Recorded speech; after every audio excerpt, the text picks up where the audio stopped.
Hello friends, welcome to our channel Study Addicted. My name is Umesh. So this is a lecture series of Indian polity from M Lakshmikant. और ये जो है multiple choice question test series रहती है for UPSC as well as other state PSC examination. So far 16 videos हमने multiple choice questions की जो है इंडियन पॉलिटी से रिलेटेड जो है डिस्कस कर ली है और 160 क्वेश्चन हमने डिस्कस कर लिए हैं. मैं चाहता हूँ कि मैं ये मल्टीपल चॉइस क्वेश्चन सीरीज जो है इंडियन पॉलिटी की आपके लिए कंटिन्यू रखूँ. इसमें इसके साथ साथ मैं इसमें जो है कुछ एक जो है इंटरनेशनल रिलेशन से रिलेटेड जो क्वेश्चन आपको यूपीएससी और स्टेट पीएससी एचपीएस वगैरह में जो पूछे जा सकते हैं वो भी मैं इसमें डालने की कोशिश करूंगा. और जो एचपीपीएससी जो हमारे एचपीएस की तैयारी कर रहे हैं उनके लिए जो हम बहुत जल्दी जो है हिमाचल जीके से रिलेटेड जो टेस्ट सीरीज जो है लेके आएंगे. सो शुरू करते हैं. देखिए इसमें आप अपनी स्क्रीन के सामने क्वेश्चन देख सकते हैं.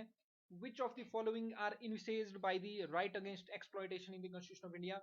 अब देखिए जब राइट अगेंस्ट एक्सप्लॉइटेशन के ऊपर जो है क्वेश्चन आ रहा है तो आपको सबसे पहले ये पता होना चाहिए कि राइट अगेंस्ट एक्सप्लॉइटेशन जो है फंडामेंटल राइट्स जो हमारा रहता है ये कौन कौन से आर्टिकल में आता है. आर्टिकल 23 टू 24 बहुत बार हम डिस्कस कर चुके हैं कि हमारे कॉन्स्टिट्यूशन के part third from article 12 to 35 जो में 6 फंडामेंटल राइट्स दिए गए हैं जिसमें सबसे पहले आता है हमारे पास right to equality from article 14 to 18. उसके बाद आता है right to freedom article 19 to 22. उसके बाद आता है हमारे पास right against exploitation article 23 to 24. फिर right to freedom of religion article 25 to 28. Fifth right रहता है cultural and education right from article 29 to 30. And sixth fundamental right रहता है हमारा right to constitution Medi under the article 32 of the constitution. Article 32 is called the heart and soul of the constitution by the B R Ambedkar. तो देखिए right against exploitation की बात है ये article 23 और 24 में हमें जो देखने को मिलता है. आर्टिकल 23 जो है डील करता है prohibition of human trafficking force labour बेगार वगैरह जो भी रहती है उनकी वायलेशन की बात करता है. और आर्टिकल 24 जो है वायलेशन ऑफ चाइल्ड लेबर की बात करता है. फैक्ट्रीज वगैरह में चिल्ड्रन की जो हैजर्डस जो प्लेसेस हैं वहां पर चिल्ड्रन की जो है आपकी वर्क प्लेस पे जो इनसे जो है काम नहीं लिया जा सकता है. तो इन चीज़ों से ये जो है डील करते हैं. तो देखिए वायलेशन ऑफ अनटचेबिलिटी आर्टिकल 17 में ये जो आता है और ये जो है राइट टू इक्वालिटी का पार्ट रहता है हमारे आर्टिकल 14 टू 18. तो देखिए राइट अगेंस्ट एक्सप्लॉइटेशन में ये नहीं आएगा तो वायलेशन ऑफ अनटचेबिलिटी आप काट सकते हैं. तो जहां जहां आपको 2 मिल रहा है आप उसको जो है काट सकते हैं. ऑटोमेटिकली आपका आंसर जो C1 एंड 4 जो आपका जो है करेक्ट आ जाएगा. फर्स्ट स्टेटमेंट बिल्कुल ठीक है. Prohibition of trafficking in human beings and force labour.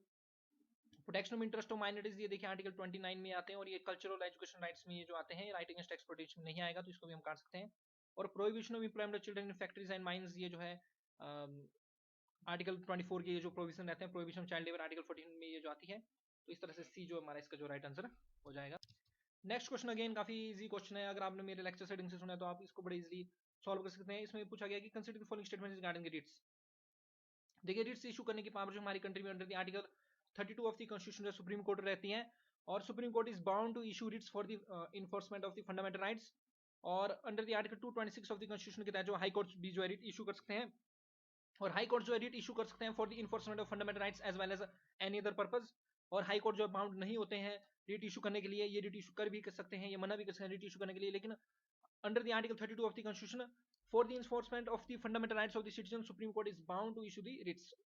और आर्टिकल 32 ही इंपावर करता है पार्लियामेंट को कि वो किसी अदर कोर्ट को भी पावर दे सकते हैं रिट इशू करने की हमारे कंट्री में. लेकिन सो फार पार्लियामेंट ने इस पावर का यूज नहीं किया है हमारी कंट्री में. सो फार जो है आर्टिकल 32 के तहत सुप्रीम कोर्ट और आर्टिकल 226 के तहत जो हाई कोर्ट जो हमारे रिट इशू कर सकते हैं. अब देखिए 5 तरह की रिट्स जो हमारे कॉन्स्टिट्यूशन में दी गई है. Habeas corpus, mandamus, certiorari, prohibition and quo warranto. Different types of writs के बारे में ऑलरेडी डिस्कस कर लिया. तो रिट्स से देखिए स्टेटमेंट दी गई है the supreme court and high court can issue this. बिल्कुल सही बात है. सुप्रीम कोर्ट और हाई कोर्ट जो है रिट इशू कर सकते हैं. सेकंड स्टेटमेंट होती है president can empower any other court to issue writs. देखिए प्रेसिडेंट ये नहीं कर सकते, यहाँ पर पार्लियामेंट होता तब ये चीज ठीक होनी थी. पार्लियामेंट इंपावर कर सकती है अदर कोर्ट को टू इशू रिट्स. तो सेकंड स्टेटमेंट हमारी गलत हो जाएगी. तो पूछा गया इसमें कौन कौन सी स्टेटमेंट ठीक है. तो वन ओनली इज करेक्ट. ये बहुत ही एक इंपॉर्टेंट क्वेश्चन है और ये जो है किसी भी आगामी टेस्ट में पूछा जा सकता है. इसमें ये बोला गया है real duties are the result of fulfilment of rights. इसमें ये बोला गया है कि रियल जो ड्यूटीज होती हैं जो कर्तव्य होते हैं सिटीजन के वो जो है रिजल्ट होते हैं फुलफिलमेंट ऑफ राइट्स. यानी कि अगर सिटीजन के राइट्स सिटीजन के जो अधिकार हैं उनकी फुलफिलमेंट अगर किसी कंट्री में होती है तो तभी जो है रियल ड्यूटीज जो वहां से निकल के आती है. यानी कि रियल ड्यूटीज जो है हमारे जो है फुलफिलमेंट ऑफ राइट्स की जो है एक जो है परिणाम हमारे रहते हैं. यानी कि बिना राइट्स की फुलफिलमेंट के रियल ड्यूटीज जो है आपकी नहीं हो सकती हैं. ये कथन जो है दिया गया था, इसके बारे में पूछा गया. तो ये कथन जो है गांधी जी के द्वारा जो है हिंद स्वराज में ये जो दिया गया था. गांधी जी ने कहा था कि जब तक हम जो है सिटीजन को जो है राइट्स नहीं देंगे तब तक वो अपनी ड्यूटीज भी परफॉर्म नहीं कर सकते हैं. तो ये टेक्स्ट आपने याद में रखना है, real duties are the result of the fulfilment of rights, these are said by the Mahatma Gandhi. Next question again काफी इजी क्वेश्चन इसमें पूछा गया है, कंसीडर द फॉलोइंग स्टेटमेंट्स। इसमें देखिए फर्स्ट स्टेटमेंट बोलती है कि both parliament and state legislator, इसका मतलब ये है कि दोनों पार्लियामेंट हमारी जो संसद है और स्टेट लेजिस्लेटर जो हमारे राज्यों की विधानसभा है, can make laws prescribing residencies as a condition for certain employment. जो रेजिडेंसी की जो कंडीशन रहती है, किसी प्लेस पे रहने की जो कंडीशन जो रहती है सर्टेन एम्प्लॉयमेंट के लिए और अपॉइंटमेंट्स के लिए इन स्टेट यूनियन टेरिटरी और लोकल अथॉरिटी और अदर अथॉरिटी, तो ये बोथ पार्लियामेंट और स्टेट लेजिस्लेटर ये कानून बना सकती है। अगर आप मेरे लेक्चर फंडामेंटल राइट से रिलेटेड बड़े सही ढंग से सुने हुए हैं तो आर्टिकल 35 ये बोलता है कि फंडामेंटल राइट से रिलेटेड जो लॉज हैं ये सिर्फ और सिर्फ जो है पार्लियामेंट ही हमारी बना सकती है। स्टेट लेजिस्लेटर जो है फंडामेंटल राइट से रिलेटेड लॉज नहीं बना सकते हैं। इसी कारण जो रेजिडेंसी जो कंडीशन रहती है एम्प्लॉयमेंट्स में, आर्टिकल 15 और 16 जनरली जो है हमारे एम्प्लॉयमेंट से रिलेटेड रहते हैं। इन्हीं दो आर्टिकल्स में हमें जो संशोधन करना पड़ता है, इन्हीं आर्टिकल्स के प्रोविजन जो है रिजर्वेशन के भी हमें जो है प्रोविजन देते हैं। आर्टिकल 15 जो है समाव ये बोलता है कि अनइक्वल्स को जो है हम इक्वली ट्रीट नहीं कर सकते हैं, इसलिए SC/ST को या other vulnerable section of the society को जो हमारी रिजर्वेशन दी जाती है, जिस तरह से EWS को भी जो हमारी रिजर्वेशन दी गई थी। तो जब EWS को जो है रिजर्वेशन दी गई थी इकोनॉमिकली वीकर सेक्शन को, तो उसमें भी जो हमारे आर्टिकल 15 और 16 को अमेंड किया गया था। 15 में क्लाउज 6 और आर्टिकल 16 में भी क्लाउज 6 को जो है ऐड किया गया था। तो ये बात आप ध्यान रखें, सिर्फ और सिर्फ पार्लियामेंट के पास ही पावर रहती है कि वो फंडामेंटल राइट से रिलेटेड जो है अमेंडमेंट कर सकती है, स्टेट लेजिस्लेचर के पास ये पावर नहीं है। अगर सिर्फ और सिर्फ यहाँ पर पार्लियामेंट ही होता तब ये स्टेटमेंट ठीक होनी थी। वो देखिए ये स्टेटमेंट जो आपकी गलत हो गई है, तो जहाँ पर वन आपके पास दिया गया, क्योंकि यहाँ पर पूछा गया कि कौन से करेक्ट है, यहाँ पर आपने इस पर ध्यान रखना, कई बार इनकरेक्ट भी यहाँ पर पूछा जाता है। सेकंड स्टेटमेंट है ओनली पार्लियामेंट, सिर्फ और सिर्फ इसमें बोला गया जो हमारी संसद है, जो पार्लियामेंट है, कैन एब्रोगेट और restrict the application of fundamental rights to members of arm forces, police forces. ये बिल्कुल सही बात है, ये पावर सिर्फ और सिर्फ हमारी पार्लियामेंट के पास है कि वो जो है एब्रोगेट वो खत्म भी कर सकते हैं या रेस्ट्रिक्ट कर सकते हैं, कुछ प्रतिबंध लगा सकते हैं फंडामेंटल राइट्स की इन्फोर्समेंट के एप्लीकेशन जो रहती है इनकी मेंबर्स ऑफ आर्म फोर्सेस के ऊपर। तो सेकंड स्टेटमेंट जो ये जो हमारी जो है ठीक हो जाएगी, तो सेकंड स्टेटमेंट इज करेक्ट। देखिए नेक्स्ट क्वेश्चन से आपको आइडिया होगा कि यूपीएससी किस तरह के क्वेश्चन जो है पूछ सकती है। इस तरह के क्वेश्चन यूपीएससी में आते हैं, ये जनरली मैंने good and service tax council से जो है ये जो है लिया हुआ है, क्योंकि जीएसटी जो है काफी ज्यादा हमारे न्यूज में था। 1 जुलाई 2017 को हमारी कंट्री में जो है जीएसटी को जो लागू कर दिया गया था, जिसमें अदर जो एक्साइज टैक्स हैं जैसे वीएटी वगैरह हैं, वैल्यू एडेड टैक्स वगैरह, इनको जो इसमें जो है मर्ज कर दिया गया था। तो इसके तहत जो है हमारा एक 101st जो है कॉन्स्टिट्यूशनल अमेंडमेंट एक्ट जो है ये जो है लाया गया था, और इसके तहत जो है आर्टिकल 279 ये जो हमारे कॉन्स्टिट्यूशन में जो है डाला गया था, जिसके तहत जो good and service tax council आती है। तो goods and service tax council एक जो है कॉन्स्टिट्यूशनल बॉडी है, और आर्टिकल 279 ये जो है इसे रिलेटेड जो डील करता है। लेकिन देखिए फर्स्ट स्टेटमेंट बोलती है कि ये जो है इंपावर्स करती है पार्लियामेंट को to constitute a GST council. अब देखिए लिटिल थोड़ी सी स्टेटमेंट गलत है, ये पार्लियामेंट को पावर नहीं करती है, प्रेसिडेंट को पावर करती है कि उन्होंने कंस्टिट्यूट करनी है जीएसटी काउंसिल। तो फर्स्ट स्टेटमेंट हमारी जो है इस तरह से ये गलत हो जाती है। देखिए कोरम आपने हमेशा ध्यान में रखना, जीएसटी काउंसिल का जो कोरम है वो 50% और मोर जो है वहां पर होने चाहिए। कोरम है मतलब मिनिमम मेंबर्स जो प्रेजेंट होने चाहिए प्रोसीडिंग्स के लिए। अगर 1/2 मेंबर्स प्रेजेंट नहीं होंगे जीएसटी काउंसिल की मीटिंग में, तो मीटिंग जो है जीएसटी काउंसिल की नहीं हो सकती है। तो यहाँ पर 1/3 बोला गया है, तो ये भी गलत हो जाएगी। तो इसमें पूछा गया कौन सी स्टेटमेंट करेक्ट, तो नाइदर 1 नॉर 2, इनमें से कोई भी स्टेटमेंट जो हमारी करेक्ट नहीं है। तो हमने एक बात ध्यान रखनी है, 101st कॉन्स्टिट्यूशनल अमेंडमेंट एक्ट जो रहती है 2016 की, ये रहती है जीएसटी से रिलेटेड, जीएसटी काउंसिल से related. 102nd constitutional amendment act जो रहती है हमारे पास 2017 की, इसने क्या किया, इसने जो कॉन्स्टिट्यूशनल स्टेटस जो है national commission for backward classes को दिया हुआ है, और एक article 338B of the constitution हमारे कॉन्स्टिट्यूशन में इंसर्ट करके इसको जो है कॉन्स्टिट्यूशनल स्टेटस संवैधानिक दर्जा इसको जो है दिया हुआ है। इसके बाद हमारे 103rd कॉन्स्टिट्यूशनल अमेंडमेंट एक्ट हुई हमारी 2019 में, और ये जो 103rd कॉन्स्टिट्यूशनल अमेंडमेंट एक्ट थी, इसने जो है जो हमारे इकोनॉमिकली वीकर सेक्शन है हमारे सोसाइटी को, उनको 10% रिजर्वेशन जो प्रोवाइड की हुई है।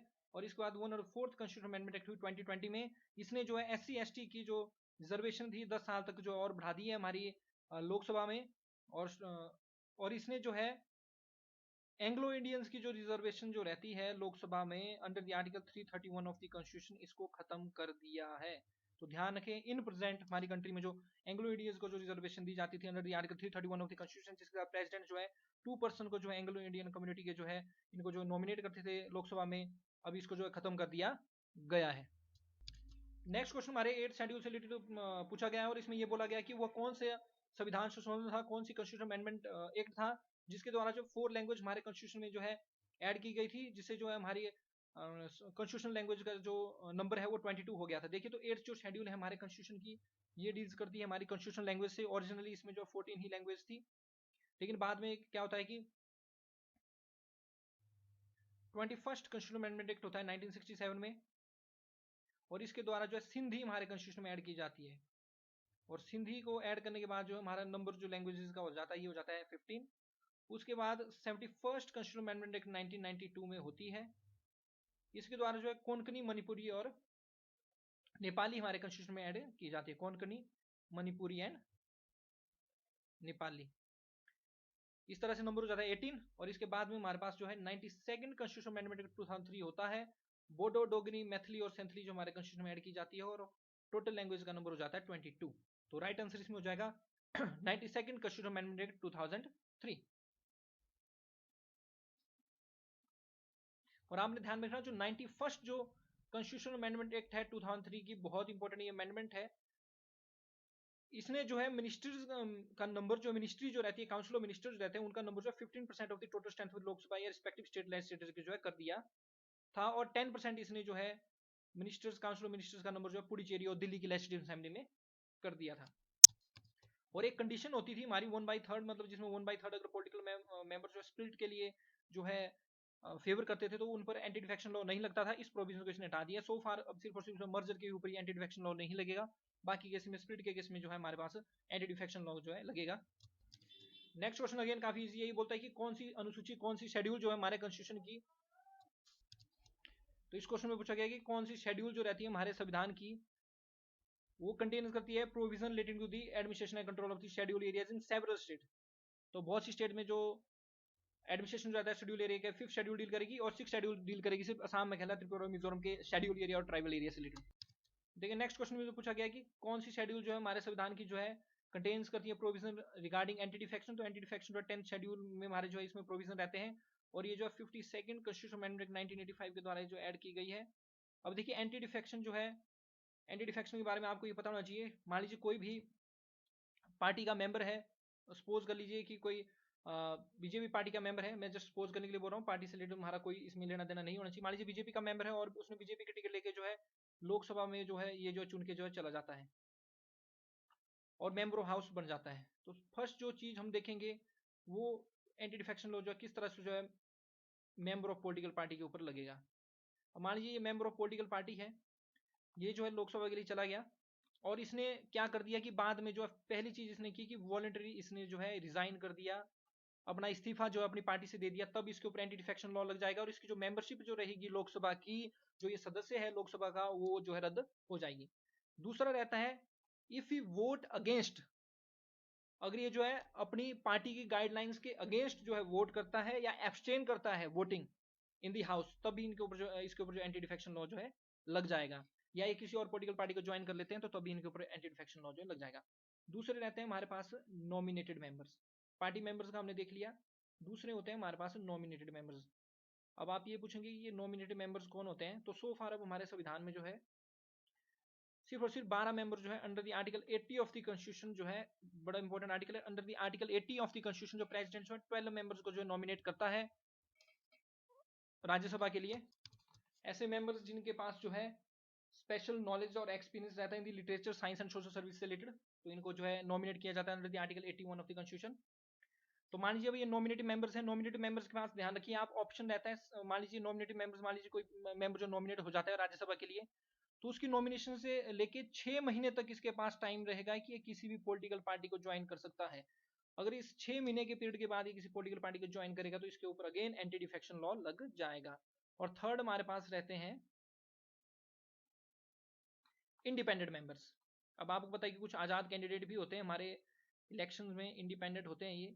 तो मान लीजिए कोई इंडिपेंडेंट मेंबर्स है और ये अपनी इलेक्शन होने के बाद किसी पॉलिटिकल पार्टी को ज्वाइन करेगा तो इसके ऊपर भी एंटी डिफेक्शन लॉ लग जाएगा और हाउस की मेंबरशिप या स्टेट लेजिस्लेटिव की मेंबरशिप जो कैंसिल हो जाएगी इसकी। अब देखिए एक्सेप्शन कौन कौन सी रहती है। एक्सेप्शन रहती है जो प्रिजाइडिंग ऑफिसर हमारे हाउस के, जैसे वाइस प्रेसिडेंट जो एक्स ऑफिसर चेयरमैन रहेगा राज्यसभा का, या स्पीकर है, अगर वो अपने फंक्शंस के लिए, अपने कर्तव्यों के पालन के लिए जो है किसी पार्टी को ज्वाइन करते हैं तो उनके ऊपर एंटी डिफेक्शन लॉ नहीं लगेगा। वो जो है बाद में जो है किसी भी पॉलिटिकल पार्टी को जो इसके बाद जो है वो ज्वाइन कर, अपनी पॉलिटिकल पार्टी को दोबारा से जो है फिर वो ज्वाइन कर सकते हैं अपने कार्यकाल पूरा होने के बाद। दूसरा रहता है हमारे पास मर्जर। अगर 2/3 जो पॉलिटिकल मेंबर्स हैं वो मर्जर के लिए जो एग्री करते हैं, दूसरी पार्टी के साथ मर्ज करने के लिए एग्री करते हैं, तब भी उनके ऊपर एंटी डिफेक्शन लॉ नहीं लगेगा, उनकी हाउस की मेंबरशिप जो है बनी रहेगी। तो ये जो 10th शेड्यूल है ये एंटी डिफेक्शन लॉ से रिलेटेड जो डील करती है। और ये जो है 52nd कॉन्स्टिट्यूशन अमेंडमेंट 1985 के द्वारा इसको जो ऐड किया गया था। और ये राजीव गांधी जी जो है उस टाइम जो हमारे कंट्री के जो है पीएम थे। नेक्स्ट क्वेश्चन हमारे पास रहता है the provision in 5th schedule and 6th schedule of the constitution of India are made in order to. तो देखिए इसमें रहता है protect the interest of schedule tribe से रिलेटेड। जो 5th और 6th शेड्यूल जो हमारी जो है शेड्यूल ट्राइब से रिलेटेड डील करती है। 5th शेड्यूल जो है बाकी सभी स्टेट्स के साथ डील करेगी एक्सेप्ट असम, मेघालय, त्रिपुरा, मिजोरम। और 6th शेड्यूल जो हमारी असम, मेघालय, त्रिपुरा, मिजोरम से डील करेगी। देखिए नेक्स्ट क्वेश्चन हमारे पास रहता है to uphold and protect the sovereignty, unity and integrity of India. ये जो प्रोविजन रहता है किसके अंदर? तो देखिए हमारे जो है ये जो है फंडामेंटल ड्यूटीज के अंडर जो है ये जो हमारे प्रोविजन जो रहते हैं। आर्टिकल 51A जो रहता है हमारे कॉन्स्टिट्यूशन का, जो कि 42nd कॉन्स्टिट्यूशन अमेंडमेंट 1976 के द्वारा इंसर्ट किया गया है।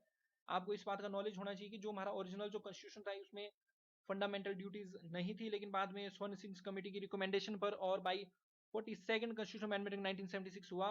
और उसके बाद जो हमारा आर्टिकल 51A जो है हमारे कॉन्स्टिट्यूशन में जो है इंसर्ट किया गया, जिसके तहत जो है 11 फंडामेंटल ड्यूटीज जो है इसमें जो ऐड की गई, जिसमें ये बोला गया कि हर एक सिटीजन की ये ड्यूटी रहेगी। इस तरह से क्लाउज वाइज ए जो रहती है उसमें रहती है, ये बोलती है कि to abide by the constitution and respect its ideals, national flag and national anthem. B बोलती है to cherish and follow the noble ideas that inspired the our national struggle of freedom. और सी जो इसकी जो fundamental duty रहती है third जो रहती है बोलती है to uphold and protect the sovereignty, unity and integrity of our country. D बोलती है to defend the country and render the national service when called upon to do so. E बोलती है to promote harmony and spirit of common brotherhood, भाईचारा हमने promote करना है different section of societies. और renounce करनी है प्रैक्टिसेस जो कि डेरोगेटरी रहती है to the dignity of women, यानी कि ऐसी कोई प्रैक्टिस जो कि वुमेन के स्वाभिमान को जो है ठेस पहुंचाती है उनको हमने जो है रिनाउंस करना है। 6th हमारी रहती है to value and preserve the rich heritage of composite culture. 7th रहेगी हमारे पास एनवायरमेंट से related to protect and improve the natural environments including forest, lakes, rivers and wildlife. और एक नेचुरल कंपैशन हमारी जो नेचुरल क्रीचर्स के प्रति होनी चाहिए। 8th रहती है हमारे पास डेवलप करना to develop scientific temper, humanism and spirit of inquiry and reform. और 9th रहती है to safeguard public property and absorb violence. और 10th हमारे पास रहती है to strive towards excellence in all spheres of individual and collective activity so that nation constantly rises to higher levels of endeavour and achievement. और 11th रहती है कि parents और कोई भी गार्डियन है बच्चों के, उनकी ड्यूटी रहती है कि अपने 6 से 14 साल के बच्चों को जो एजुकेशन अपॉर्चुनिटी जो है प्रोवाइड कराना। और ये जो 11th जो फंडामेंटल ड्यूटी है जो के जो ड्यूटी है ये जो 86th कॉन्स्टिट्यूशन अमेंडमेंट 2003 के द्वारा जो है 2002 के द्वारा जो ये जो ऐड की गई है 86th कॉन्स्टिट्यूशन अमेंडमेंट 2002। तो ये जो 11 जो फंडामेंटल ड्यूटीज है इनको आप मेमोराइज जरूर कर लें, ये डायरेक्टली आपको जो मेंस में लिखने के लिए जो है ये आ सकती हैं। आई होप फ्रेंड्स आपको मेरी वीडियो पसंद आई होगी और आपको जो है इसमें कुछ ना कुछ जो है नया सीखने को मिला होगा। आप इसी तरह से जो है मेरे चैनल को लाइक, सब्सक्राइब और शेयर करते रहिए, ज़्यादा ज़्यादा आप शेयर कीजिए और दूसरों की हेल्प भी करते रहिए, because we rise by lifting others. मैं इसी तरह से जो आपके लिए जो और MCQs multiple choice question test series जो है कंटिन्यू करूंगा। और इसमें मैं कोशिश करूंगा कि कुछ एडिशनल नॉलेज इंटरनेशनल रिलेशन से रिलेटेड जो करंट में न्यूज़ में रहा है उसको डालने की कोशिश करूंगा। और जो भी टॉपिक्स हैं हम मल्टीपल चॉइस क्वेश्चन की सीरीज के साथ जो है उनको जो है कवर करेंगे और उनको मैं टॉपिक्स को भी आपको एक्सप्लेन करूंगा। इसके साथ साथ हम HPS की जो तैयारी करें उनके लिए हम बहुत जल्दी हिमाचल MCQ टेस्ट सीरीज हम एक शुरू करेंगे और साथ में जोगन ब्लॉक से रिलेटेड जो भी इंपॉर्टेंट जो लेक्चर रहते हैं उनको डालने की मैं कोशिश करूंगा। Thanks very much for listening. जय हिंद, जय भारत, जय हिमाचल।